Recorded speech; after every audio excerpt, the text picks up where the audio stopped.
Wano ku lubalaza lw'ennyumba abantu bano aboya ddala 15 nga bonna ba nnyumba emu kati baafuula amaka gaabwe oluvannyuma lw'okugwa mu nnyumba yaabwe. Bano balumiza n'abakyala wa Tooro Besike Mugisha okusindika abantu ku lwokusatu lwa Ssabbiiti eno ne babafuumuula mu maka gaabwe.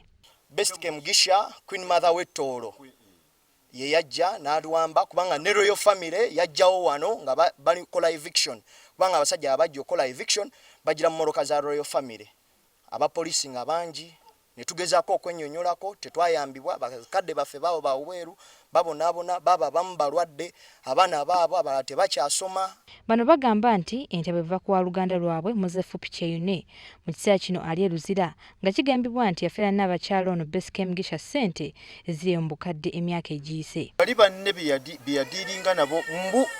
beyadiiringa nabo e London bebabba naye ssente tiyabawambu ssente bulungi be bamuluupa ne bamugamba nti yadduka n'adduka n'addayo e Uganda kakati gyali era bali bamanye ekifo kyasulamu ye Luziga kubanga ye ebuziga gye yali azimbye oyo omwana kakati bwe yavuye Luziga ne bamukwatira eyo gye bayita ebuziga ne bamukwata ne bamutwala e Luzira.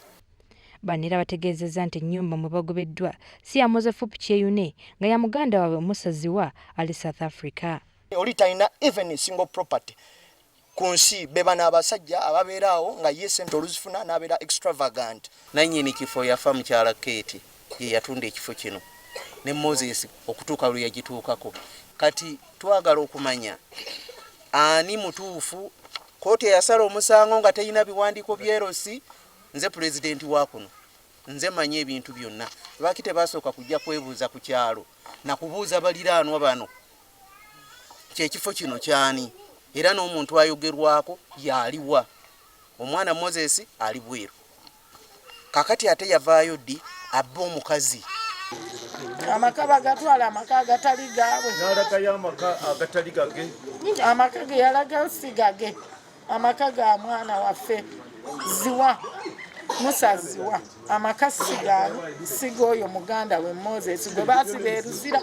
Abaana abagambibwa okuba aba Musaziwa nannyini nnyumba eno omutuufu bakozesezza eryanyi nga begattiddwako bajjajjaabwe okulaba nga beddiza ennyumba ya kitaabwe.